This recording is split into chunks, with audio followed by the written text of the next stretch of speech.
welcome to Guitarist Magazine. We can be found on the web at www.guitarist.com. My name is Jason J. Rock Houston, and we are speaking with guitarist Jack Frost. Now, Jack, many people know you from your days with Seven Witches and Lizzie Borden, but today we're going to be talking about your new project, Brothers in Arms. But before we do, because I recently interviewed Wade Black, and he was sharing with me that there's going to be a Seven Witches reunion. Are you going to be part of that? Well, actually, of course, Seven Witches is my band. Of course, yeah.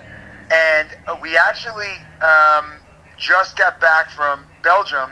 We just played with one of the only American bands to play Alcatraz this festival, and we did a reunion show with James Rivera's back on vocals. Wow. And we actually invited Wade up to sing Metal Tyrant with us at the festival, and it's streamed now through Alcatraz Festival. So yeah, we've done about the last 2 years. We did a few shows with the lineup with me and James. Like they call it the classic lineup, I guess. I mean, to me, I understand that. Me, him, Joey Vera, and Brian Craig. But of course, Joey's so busy with Fates and Armored Saint, and again, Merciful Fate too now. Yeah, wow. So and Brian doesn't play much anymore. So it's me and James, and we use Dennis Hayes and Jeff Currington, but for Europe, it was just impossible to get everybody over there, so we used my friend Alex Jensen and this amazing young drummer named H. So yeah, we did this killer show, and Wade came up and sang the song with us, but the record that we are doing will be just with me and James. Oh, well, that's cool, because that was my next question. You guys working towards a record, and yeah, maybe that's what he was... 80% done with it. Yeah, maybe that's what he was talking about, because I guess you guys were just getting ready to do that show, so that's great that came off. Now, talk a little bit about this new project, Brothers in Arms. I mean, how would you describe it? Because I guess it's kind of got an all-star cast, but who are some other players, and how did you get them all involved? Well, it all kind of starts like this. About a year ago, Alexandro Da Vinci from Frontiers, I mean, everyone knows who he is. He's an amazing songwriter. That, just to give people the heads up, Revolution Saints, the list is just crazy, dude. He's played on, Voodoo Circle, and he's a great keyboardist, a great vocalist, a great producer. He contacted me about a year ago about playing on Ronnie Monroe, ex-Metal Church's record. Yeah. And I'm like, oh, that would be awesome. So he sent me like 11 tracks, and I played 9 of the solos on the record, and Alex Jensen, the bass player, I met because we have a little bit of a relationship because I used to play with John Beauvoir, and he played with John Beauvoir a little bit, and we met at NAMM, and we just became friends. So me and Alex, and we're like, I'd love to do a record with you someday. It'd be kind of fun to do something separate, like just because we got along so well. And I've been really tight with Carl Wilcox from Diamond Head. Such a great drummer, and I said, you know what? A lot of people have taken the last year and a half off since COVID and really got depressed, and they were like, I can't pick up my instrument. For me, and when I say this to people, they think I'm nuts. It was the best thing that ever happened to me musically because I was kind of locked in, with me and my family, and I was like, well, I could either sit around and eat Doritos and get fat and just watch Netflix all day long, but I got this hunger in me that I wanted to write, and so I just started to write a bunch of songs in between, doing, Ronnie's record, and I played on Red Jones's record, so I was getting a lot of the things people going, hey, why don't you want to play on this? And I just started to write songs, and I wanted to approach this a little bit different. I'm a huge, it's funny how you said Shanker before. Yeah. I'm a huge Ronnie. I mean, Ronnie Montrose is one of my all-time favorite guitar players. Wow. Oh, yeah, dude. I mean, the first Montrose record is timeless. And I'm a huge Ronnie fan. I'm a huge Randy fan. Hey, Jack, if I could interrupt you for a minute before you go on. That makes sense then why I understand one of the guys that's involved is Keith St. John. And I got to say one thing I love about Keith is he was like the last singer to pretty much play with Ronnie. And I understand there's a lot of unreleased music that may or may not come out one day. But in any event, I loved all those events, after Ronnie passed away that Keith started putting on those Ronnie Montrose Remembered events. Because what I loved about it is... when people think of Montrose, they automatically point to that debut album with Sammy Hagar. But if you really dig into the Montrose catalog, there's a lot more to it than just that. Oh God! And well, I don't know if you know this. I played the last Montrose Bash. Like, yeah. I mean, that's how Keith and me aren't friends. We're like a different kind of a friend. Yeah, yeah. He's like, he's from the East Coast. Uh-huh. So me and him really get each other. Like we're ball busters in a fun way. Yeah. But dude, he's Keith. Man, what Keith brought to this record is it's funny that you said the Montrose thing because I played it with Andrew Friedman singing. Wow. And Carmen Apiece was on drums and August was on guitar.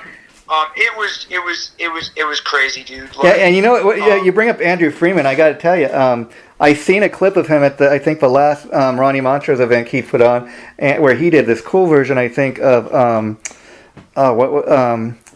25 Flight Rock or something like that, and he just killed it. That was me on guitar, dude. Oh wow! Oh yeah, it was me in August. Yep. Wow. Yep. So.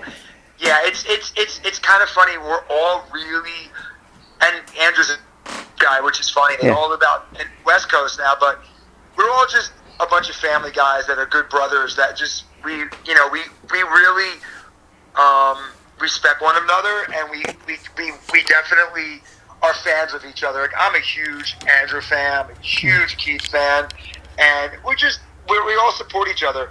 So back to what you're saying about the record. I had this vision, I'm tired of hearing from everybody. Nobody cares about rock and roll anymore. Rock and roll is dead, blah, blah, blah. Yeah, I mean, I guess in a sense, if you're going to keep saying it, people are going to buy into that. Yeah. And everyone knows me as this metal guy because of, Witches and Sabotage. Yeah. And everything. And honestly, the last 10 years, man, I play guitar for Aldo Nova now. I don't know if you knew that. No, wow, you're all over. Yeah, so... I joined Aldo's band about a year ago, and we're getting ready to go up. I'm going to Canada in like 23 days to shoot videos, and he just signed with this really big agent, and it's going to be the 40th anniversary of Fantasy. Oh, wow. So come this spring, I'm going to be out touring all over the place with him, so that's where my heart's at, man, and don't please, for the metal fans, don't think that I'm not into Priest and Maiden and everything. I am, but I'm a rock guy that just plays heavy, Yeah. So it's kind of funny. So I started to write all these riffs and all these songs, and I would send like these riffs to Carl, and he would send back these. Because Carl is such a John Bonham drummer, he would send me these grooves, and then I would send the song to Alex, and he would put the bass down, and then I would look at these songs and go, oh, Charlie from Deco. And I got to tell you, man, I got to get this in before we move on. Yeah. Everyone asks, why did you sign with Deco when you could have signed with Frontiers? Or, you know what? I love Frontiers. I love all these other labels out there. But Deco is the one label that I felt was very... Because me and my girl were going to do the record on our own. We have our own record label. We're like, yeah, we'll put the record out. And Charlie's like the keyboard player. He works for Deco. He's like, man, we really like this approach. And they're so artist-friendly. Like, they give a shit, man, about their artists. Yeah. They're not just like, here, sign to us, and we'll put your record out. They literally care. They promote the hell out of their artists. And I'll tell you a story. I recently interviewed Carmine Apiece, who's signed to the label. He was telling me that, they just recently released the new King Cobra live in Sweden. But anyway, he was telling me, he says initially, he had his own label, Rocker Records. He's kind of saying the same thing as you, that, I wasn't running the label like I really should. I felt they could do a better job at, promoting it, and he says they really have. And the thing, you're talking about Frontiers. Now, the interesting thing about what Frontiers has done in the last couple of years, initially it was a label where you'd see a lot of like these 80s rocker guys like Stephen Pearcy and bands like Stryper and that were signed to that, and they still kind of are, but it's turned more into a label where they put these projects together. Like I said, I interviewed Wade Black. He has this band, Chalice of Sin, that's on Frontiers. And and Alexandra wrote did that record. Yeah. So they're putting together all these cool little projects like that, and it's not so much just for like 80 rock guys, anymore like it was initially when they launched that. So No, yeah. They branched out, yeah. yeah, so that's pretty cool. But Deco, yeah, they're doing a great job. And just to kind of touch on what you said, I interviewed Albert Bouchard. He's the original Blue Oyster Cult drummer. Oyster Cult, yep. And he was telling me that his latest solo album is called Imaginos because he originally came up with the concept for that, and he ended up leaving Blue Oyster Cult, and they released it kind of without him. And so he's like, they allowed me to kind of release the album as I originally had intended it. So, I mean, think how cool that is from an artist's point of view. Oh, yeah, I mean, dude, honestly, and again, don't get me wrong, dude. Yeah. I love Frontiers. I love the guys there. I love everybody. But to me, the label was in America, and, of course, Charlie works for the label, and he's my keyboard player, and it just worked out better for us, and we're like, you know what? They really care, and I don't know if you saw the artwork, the videos that we're working on. Our first video came out. They did such a great job. Like, I tell anybody, if you're looking for a home, and it's funny, Carmine and me are really good friends. It was really close to me joining King Cobra too. Oh wow! It kind of sucks because I love Carmine and I love Sciortino, but I think they went a different direction. And some of the songs that I was writing was in the one song, if you listen to on the record, Paul Sciortino sings on Brothers in Arms. That was meant to be a King Cobra song. Interesting. And it was written. And when I talked to Paul, I'm like, dude, what do you think? He goes, this is great. And I mean, dude, that's the Duke. I mean, he just killed it. Paul Sciortino, I'll tell you, when I talked to Carmine, I was telling him the interesting thing is, I think when Carmine decided to relaunch King Cobra, he made the right decision to go with that guy. The original singer no longer wanted to do it. And I said, I think, you could have got a lot of other players, and maybe the fans wouldn't have been as accepting. But Paul Sciortino is one of those guys that I think he really fits that band. Oh, he's great, man. He's just got a certain, and I mean, the song he did for us, well, for me, and I hate to say, and people will say this, oh, this is the Jack Frost project. I go, no, it's not. Yeah. And, I really stress this, and I feel kind of bad because I have a shitload of interviews, and I'm like, I want the other guys involved because basically, man, I mean, you got to look at the names on this record. Paul Sciortino. I mean, it's crazy. Jesse Damon from Silent Rage. Yeah. I mean, dude, and honestly, this guy, Todd Poole from Roxy Blue, he's a rock star, man. That dude's got the greatest soulful, bluesy voice. Yeah. I love him and Nick Walsh. I mean, now Slick Toxic. Yeah, let me tell you, Nick Walsh, interesting guy because most people know him from, as you said, Slick Toxic. But I know a couple of years back he was briefly in this band that a lot of people in the U.S. may not have heard of, Moxie, but they were like huge legends in Canada. And, they're huge. They're huge. They're like Helix huge over there. And when they started to come back, that's the guy that really got to replace the original singer, I think, who was killed in a motorcycle accident. But I tell you, I was supposed to do an interview about it, never came through. But the publicist sent me a lot of a couple of Moxie CDs, and I'd never heard this band before. And I'm like, wow, this is really great stuff. I do not know how this band did not break over here in the U.S. bigger than what they did. Yeah, you know what it is, dude, and I hate to say this, I have a big heart for Canada. Yeah. I love Canadian musicians, way back in the day. Yeah. I mean, there was Russian Triumph. No, there's a way bigger bands You mentioned Helix even. Yeah. Well, Helix, of course. I mean, that was the first band I ever auditioned for when I was a little 17, 18-year-old kid. Oh, wow. I went up, dude, I literally went up to Canada to audition. I was a young kid, just out of GIT, and you know what? They told me they loved my playing. The thing was, they were already in their, late 20s, 30s. They thought I was just too young to go because they were going out with crew. Wow. I was young, dude. I probably would have gotten too wrapped up in that. Yeah. But, I mean, there's so many. I mean, dude, you got to remember, Harem Scarum is probably one of the greatest Canadian bands that just never broke in America. Annihilator. I mean, there's so many great. And you mentioned Triumph, and they had their little peak here in America. But it's interesting for whatever reason. All these years later, Rush, I dare say Rush was a little bigger than trying, because people kind of forgot about them, but the last few years are coming back in a way. I understand they're going to be coming out with like new documentary, so that'll kind of put their name back out there, you know? Dude, they're so great. Like I said, it's crazy, dude. It's like this. It's almost like Canada doesn't get the respect that it deserves. Yeah. I mean, Aldo Nova, dude. Let's be honest. Single-handedly, he started the whole '80s thing, dude. He was doing like Fantasy and the Bon Jovi era. Yeah. I mean, Bon Jovi was sweeping floors while Aldo Nova was recording the first record. You know what's funny about that is I remember like Fantasy was his like kind of obviously his breakout album, and that's when everybody knows him from.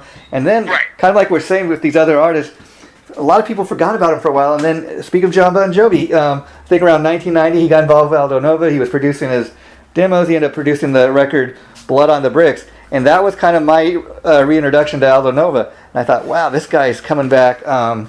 Stronger than ever. This stuff is just as good as what he put out before, and of course, it doesn't hurt John Bon Jovi to be back. And Right.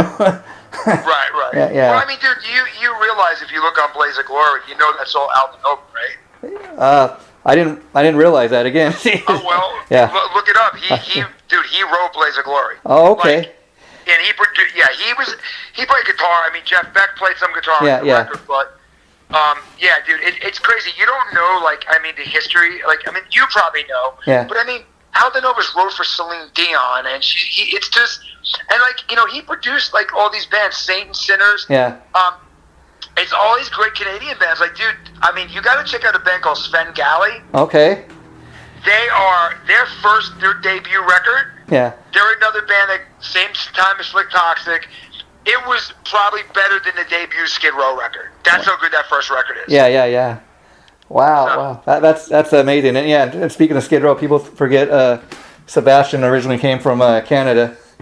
Yep. Yeah. Let's be honest. He was in that band. What was that band? Madam X. Madam X. Yep. With Godzilla on bass. Yep. Yeah. Yeah. Just some super cool stuff. And So is there good? Obviously, it's Brothers in Arms. The debut CD's coming out soon. Do you have a release date for that? Yes, it's September 24th. Okay, and what can you tell us about some of the other songs on there? Were all these songs kind of written specifically for this, or any of them kind of songs that have been laying around for a while? Well, no, everything was written when COVID started. I just started to write tons of riffs, and I finished the song. I just had this vision, and honestly, I didn't even know what I was going to do with it. Yeah.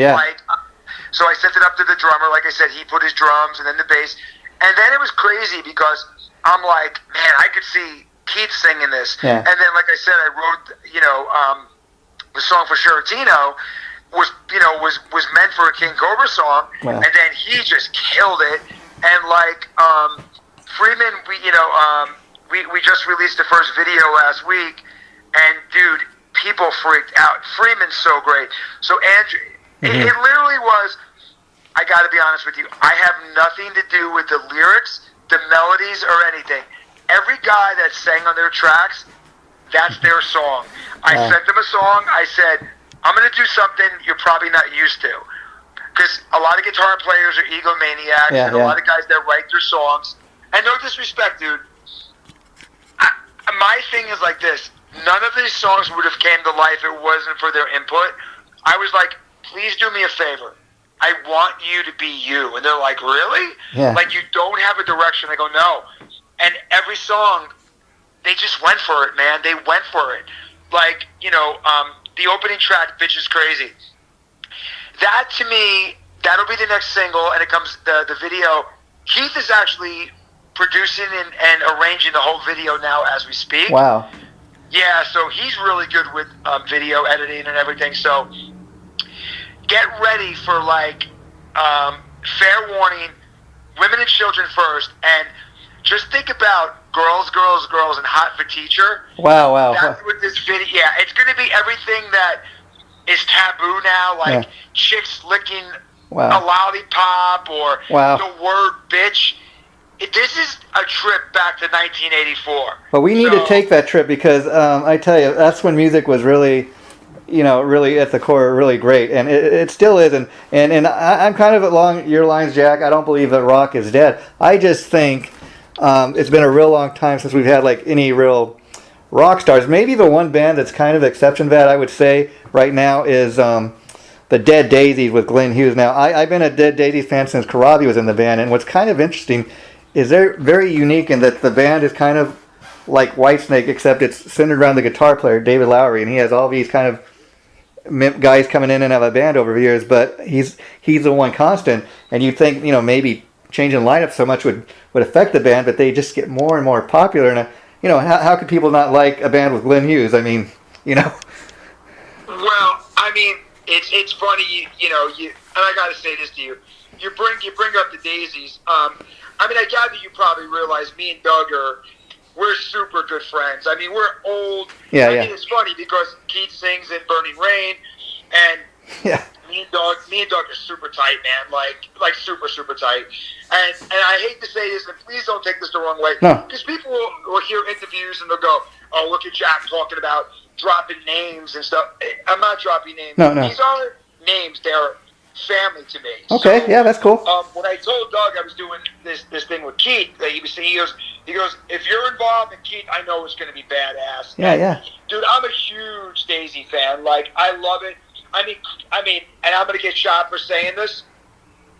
Hands down, best Motley Crue record, Motley Crue with Karabi. Smokes anything. I'm sorry. Mm-hmm. I love that record. Guitar sound. Karabi was on fire.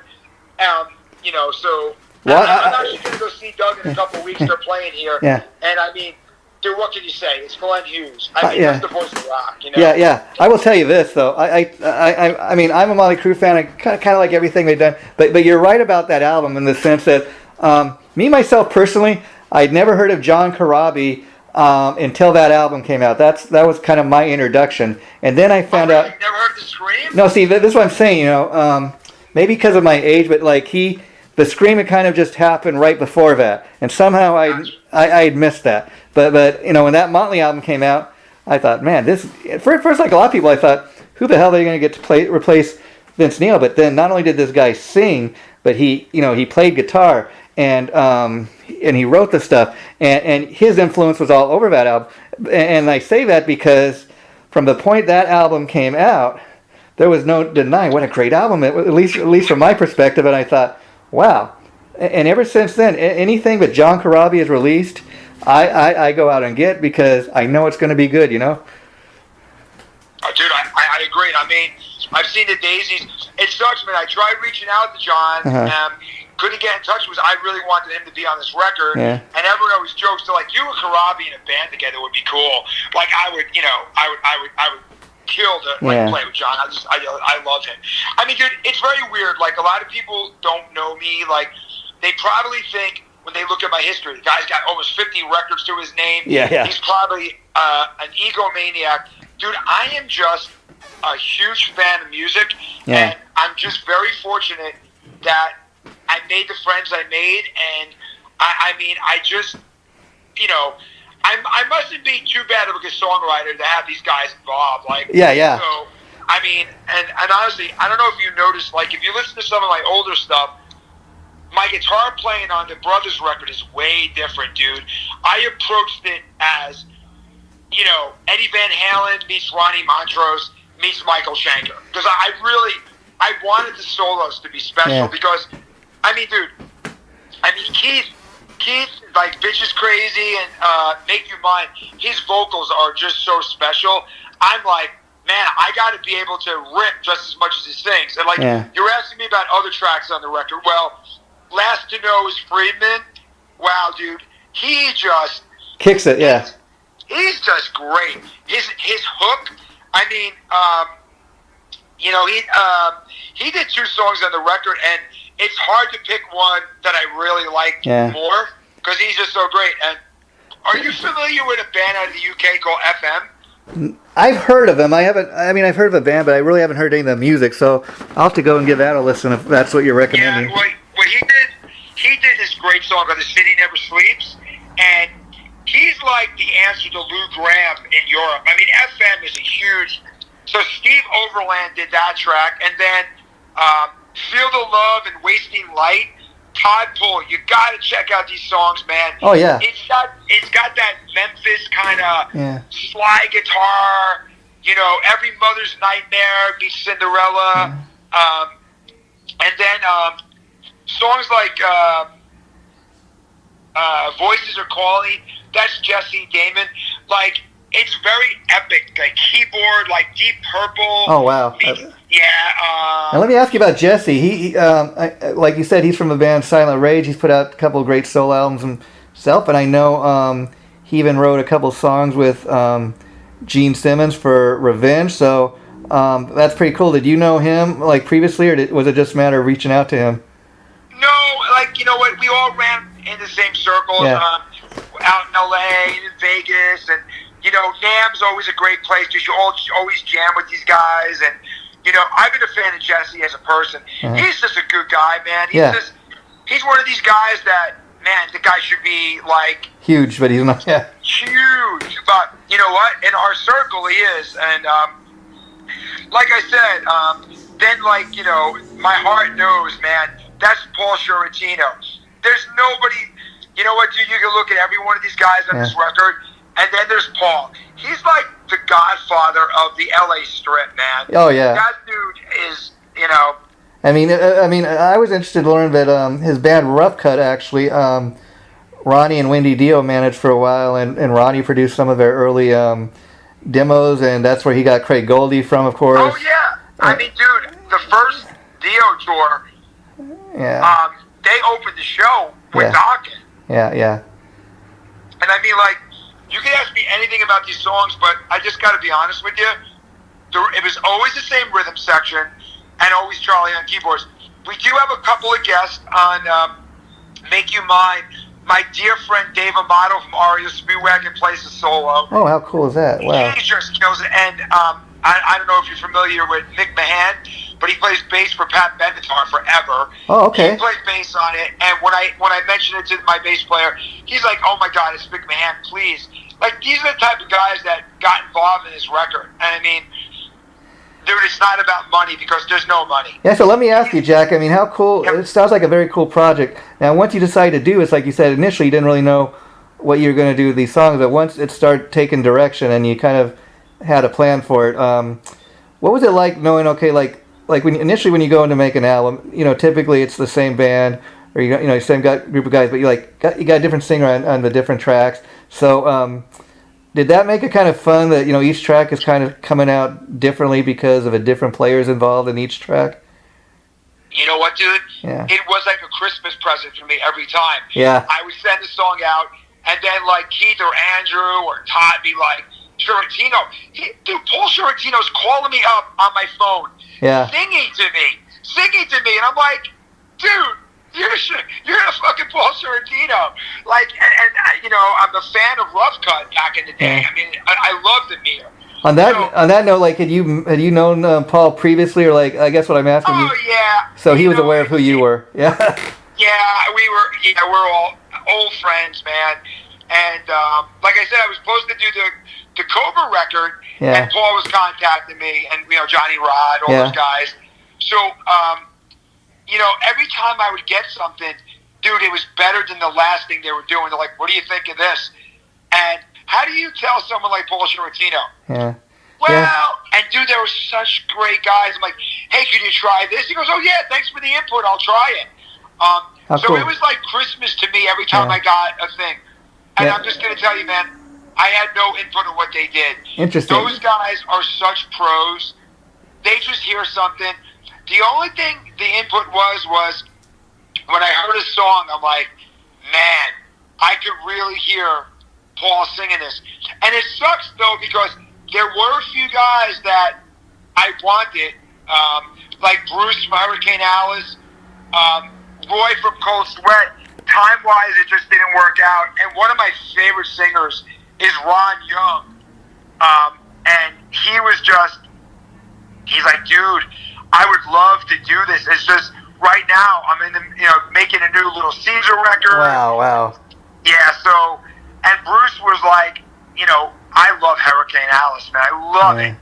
And, you know, hopefully the next record, you know, I can get some of these other guys involved. And the thing is, people like Todd and Keith and Andrew, they're like, we got to make a full record together. Yeah, yeah. That's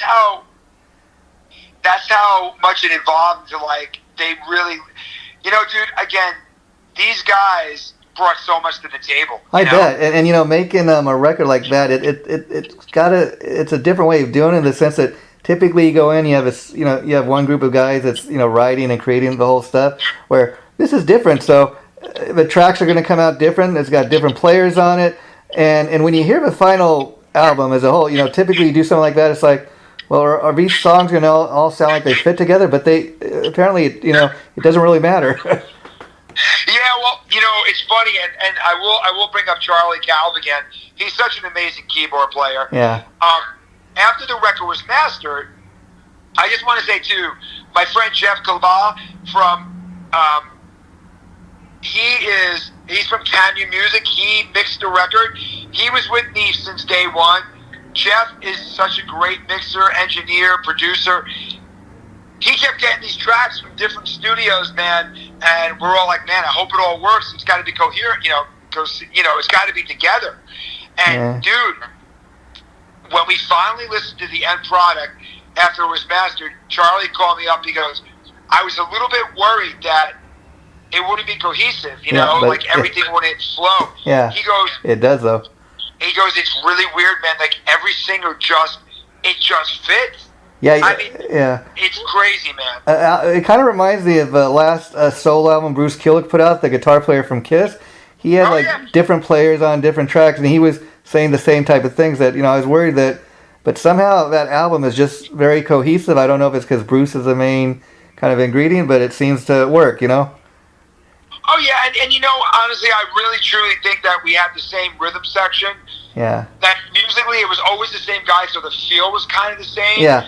And, in your mind, when I'm writing a song, and I just keep seeing Andrew Freeman's face in my eyes going, man, this is totally Andrew. And then, when I wrote, Feel the Love, it had that slide. I'm like, this is Todd Poole. I got to get Todd from Roxy. And I mean, I've always wanted to work with Keith, and dude, every one of these guys, and Nick Walsh is just such a great, he just brought such that 80s kind of Canadian clarity. But yeah, and what's great about guys like that is, like you said, a guy like Nick Walsh should have maybe had, or Jesse Damon even, should have had a much bigger career for whatever reason they didn't. But you're kind of reminding people, hey, don't forget about these guys over here, and they're just as talented as they ever were. So I think you're kind of shining a light on some of these guys to remind people, and that's a great thing I think you're doing. Thanks. And you know what, dude? I gotta say it. These guys are just not musicians. Yeah. They are some of the nicest people that's important. you ever want to work with. I'm being honest, and I'm not just saying that. Yeah, man. yeah. It was like I said to my girlfriend every day. I'm like, she never seen me so happy before, because usually I'm like, I'm really banging my head when I'm making music, because you're like, oh, is this gonna be good enough? Yeah. And I was like, dude, funny story, right? We're in CVS getting our friggin' vaccine shots. Yeah, yeah. And the guy, Steve from Overland and FM, sent me, like, the hook, The City Never Sleeps. Wow. I'm in the middle of CVS screaming, you gotta hear this, you gotta hear this. Like, dude, I'm 53 years old. I acted like a friggin' 13-year-old that got his new bike that he always wanted. Because... Yeah, yeah. And honestly, man, I just can't thank the guys enough, because they literally made me so happy to be a musician and write songs again, because it just, it literally just, it made me fall in love with music again. And I hope when people hear this record, they get in their car, they open their windows, and they drive, and they just listen to the music, and they go, this is what music was all about. Fun.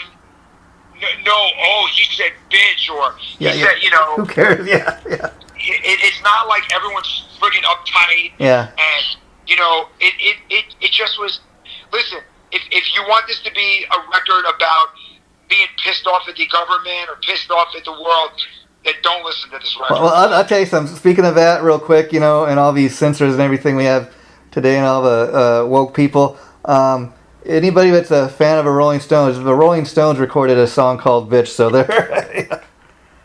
Well, there you go. Yeah, yeah. What are you going to say to the Rolling Stones? I mean, yeah.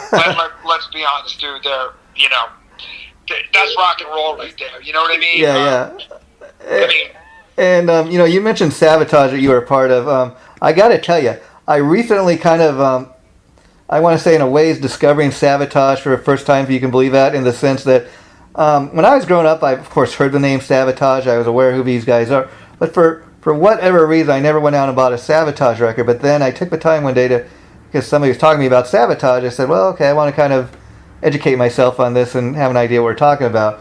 And it just amazed me, like, this is such great music. And Sabotage is kind of everything. If you go back and you listen to the real early stuff, they were almost a full-blown on metal band. And then you listen to some of the later stuff like Streets, rock opera. It's a little different, but somehow it's all Sabotage, if you know what I mean. And Sabotage, you know what? Yeah, one of those bands.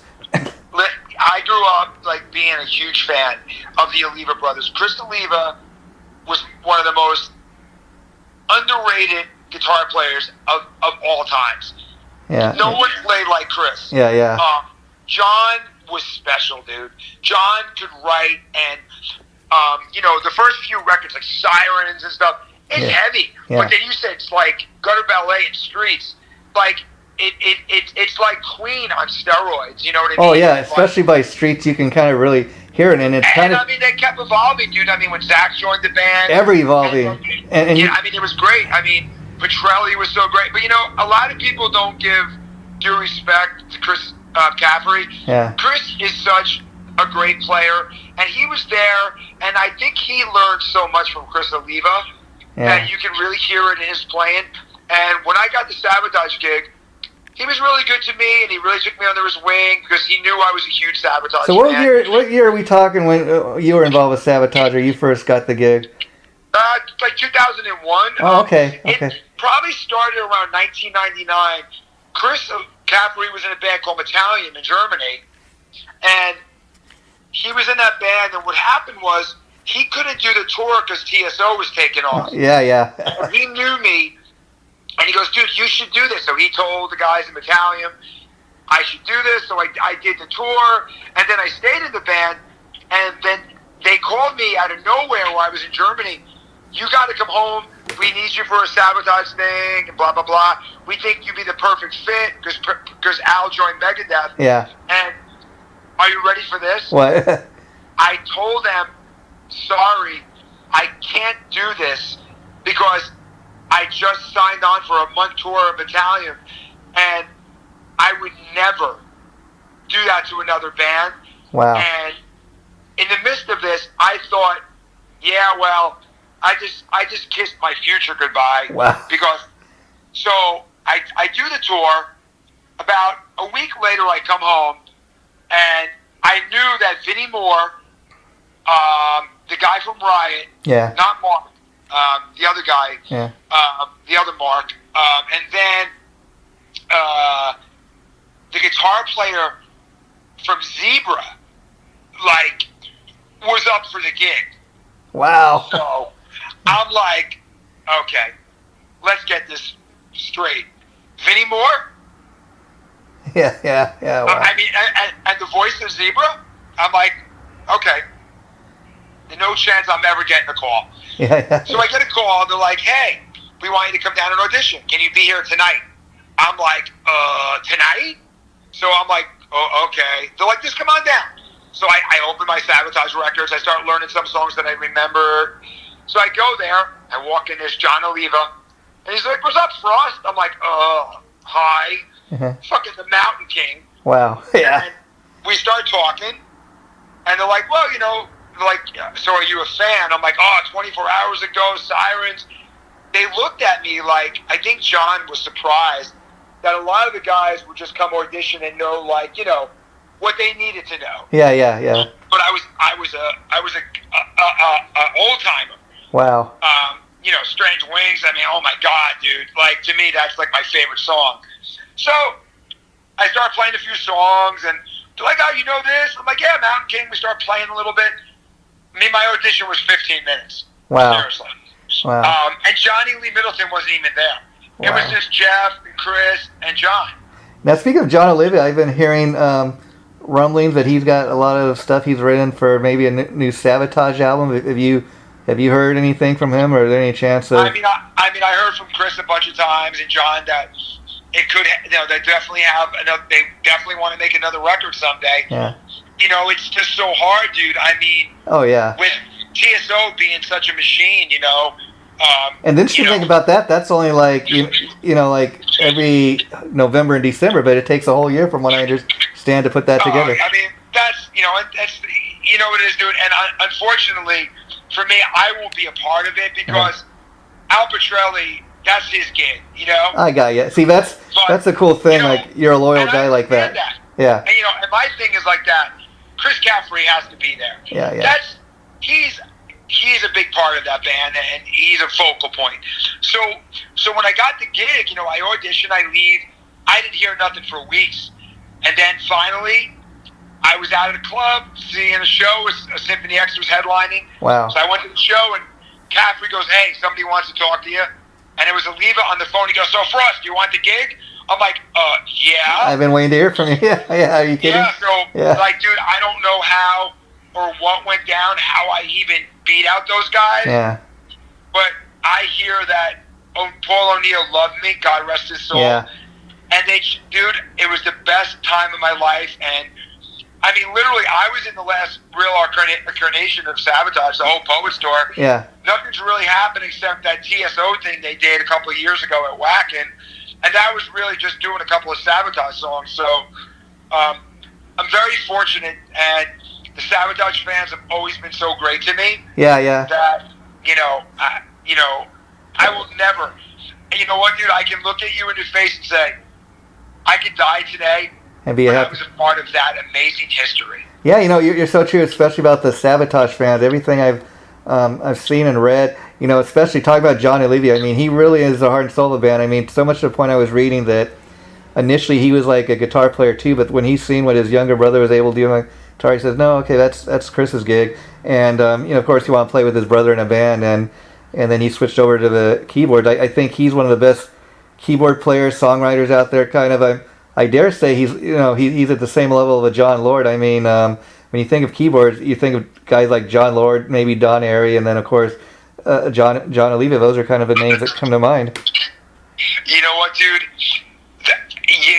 You got to sit in a bar in Scotland, and see him just go play piano in the middle of nowhere, or go in the back of a tour bus and see John with an acoustic guitar singing Beatles songs. Wow, yeah, I bet that was.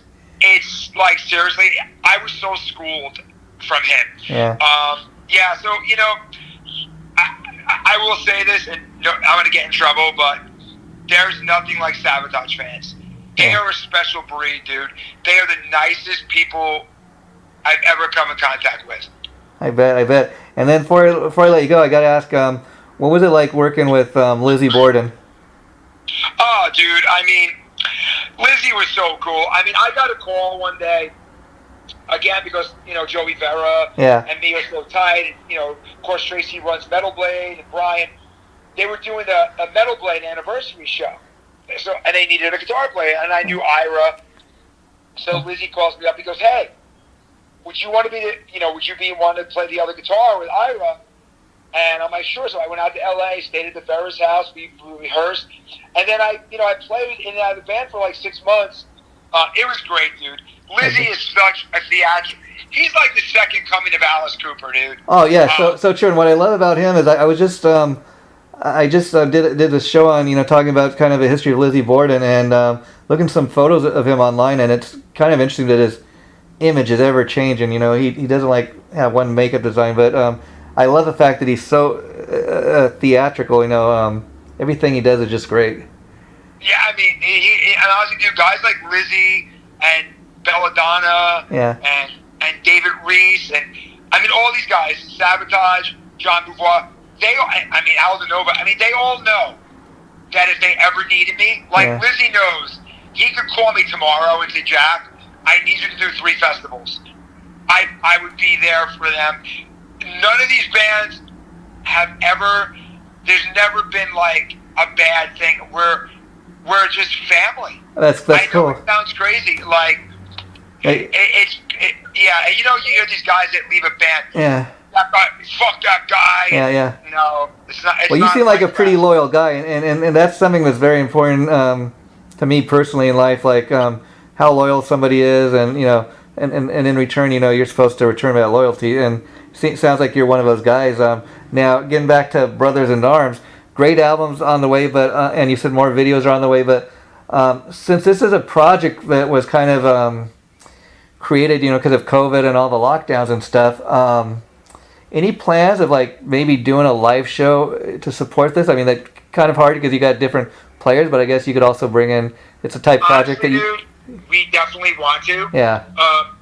We were talking about like January during NAMM, like because the bass player would be there, the drummer would be there, and then guys like Sherentino, Keith, Andrew, Jesse, they're all out in California. Yeah. So that's why I was saying you could do something maybe. Yeah, we would book like 4 or 5 shows. That'd be cool. And like have each guy do their songs, and then like Keith do a Montrose song and maybe a Burning Rain song.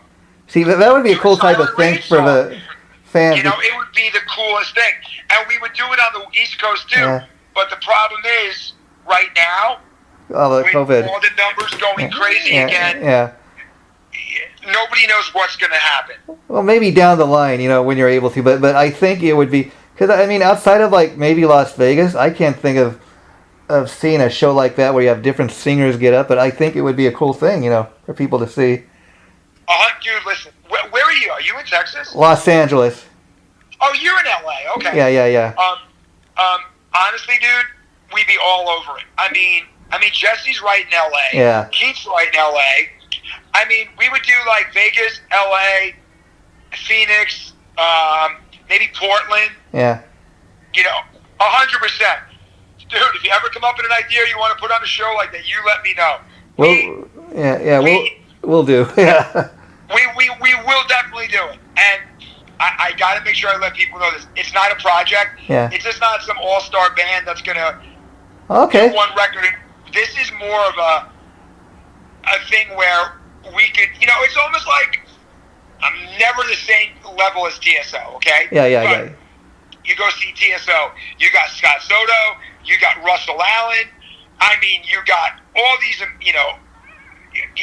amazing singers come up. Yeah. So we could do something like that at a way lower scale, but yeah. Dude, imagine going to Whiskey and seeing a show like this for 90 minutes. Yeah, so I mean, that when it does come time to do the next album, that's what makes this so cool. That while you could get the same players involved, you don't necessarily have to. You can say, okay, well, on this album, we're going to work with this guy or this guy. Kind of, you got that freedom to do that. Oh yeah, but you know what, man? I could never not have these guys be on the next one. Oh, I love it. Going back to that loyalty thing. Seriously, again, we could have made a double record. Wow. And we'll wrap this up with this, Jack. I love what you were saying because I dig guys that are really creative like you in the sense that, like you're telling me, everybody, it's true. Everybody was, when this COVID thing started, all these lockdowns, everybody's, we're not going to release any new music. We're not going to tour anything until this is all. Well, when the hell may that be? We don't know. But so the fact that we have this great new Brothers in Arms album coming out, I think you're giving people something to look forward to because if you can't get on their tour, at least you give them some new rock music, Dude, that's one of the nicest things I heard so far. Yeah. I appreciate it, man. I really hope you like the record, and I really hope the fans really give this record a listen. It's just something special, man. Like, you hear a record's got a couple of hooks. Every song has a hook. Every song was written like, it wasn't like, okay, 60%'s good, the rest of it's fillers. We really wanted to make a record that it's like, man. Yeah, it's kind of interesting you say, like, you came up with all the riffs, obviously, and, you got the writing process started, and then these singers, write the lyrics and kind of do their thing and put it on top, and it's really like a rock and roll salad, and for you, that had to be a fun thing, kind of these guys taking your songs and doing what they did with it. Right. Well, again, like I said, dude, people say, like you said, my songs, they're not mine. They're everybody's. They're like, You know what? I got to say, I come up with a riff. That riff wouldn't have evolved if it wasn't for these guys, man. Of course. They really, honestly, truly needed the respect that they deserve, because these guys are the best of the best. I'm sorry. I mean, Keith and Andrew, those guys should be as well known as Mick Jagger. Well, it's amazing. You talk about Andrew Freeman. I mean, nobody really knew who he was until he got in this band Last in Line. I mean, and it's kind of weird. Sounds weird to say that when you hear that he'd played with George Lynch and the Lynch Mob, but he'd never done a record with them. Maybe that's why. But he's starting to get more and more known. And I think when people see this video you guys have out for the song Last to Know, he just kills it on that track. When they see the video, I think people are going to say, oh, people that don't know already know who Andrew Freeman, who is this guy? We got to go and check out what he's done before, It's fucking badass, man. Badass. Yeah, it really is. And, before we wrap it up, Jack, I could talk to you all day, but I'll give you a little exclusive here. I happened to interview Carmine a piece last week, as I was saying, about the new King Cobra album, and he let me in on a little exclusive as far as he was saying that other guitar players are no longer interested. So right now, the two guitar players that it looks like are going to be in the band now that they're working with. Hang on. Yeah. Let me guess. Rowan? Yes, Rowan. And what's his name from Jack Russell's Great White? Robbie Lochner. You got it. Yeah. And I think Rowan's an interesting choice because on the surface, maybe he's not the obvious choice, but he's quite the guitar player in his own right. And what I love about his story is, I don't know if you know, Ronnie James Dio brought him over here from Europe when he was only like 19 years old or something like that. Maybe I thought he was like 17, I think. Yeah, 17. And I heard some new music he's been working on with this band he has called Custard Pie. Sounds nothing. Oh yeah, it's really good. Sounds nothing like Dio. It sounds like almost like 70s classic rock. And I love to hear that because it shows you this guy is quite capable of more than just doing like Dio type music. You know what I mean? And that's why I think being in a band like King Cobra is going to put him even more exposure. Oh yeah, no, dude. Honestly, between me and you, there was never any falling out between me and Carmine. No, I hear you. Like it just didn't work out for whatever reason. Well, I think it didn't work out because he really wanted me to do it. I really wanted to do it. I think maybe he just thought that I was so busy with this record, or I love Carmine, and maybe we'll work together again. Yeah, who knows? But things work out funny. Like I said, I was surprised when he told me Robbie and Rowan are the new guitar players. But when I heard that, I said, I think they're gonna be as good of a fit in King Cobra as Paul Shortino was. Oh, I think so too. I mean, and no disrespect to the other guys, yeah. I think I would have been a great fit too. Oh yeah.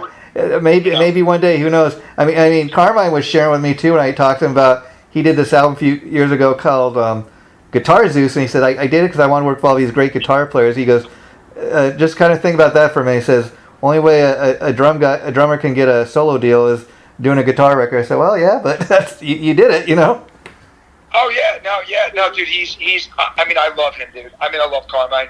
We're just good friends, It's just. Yeah, if you love Carmine, then I urge you, Jack, next week on Monday.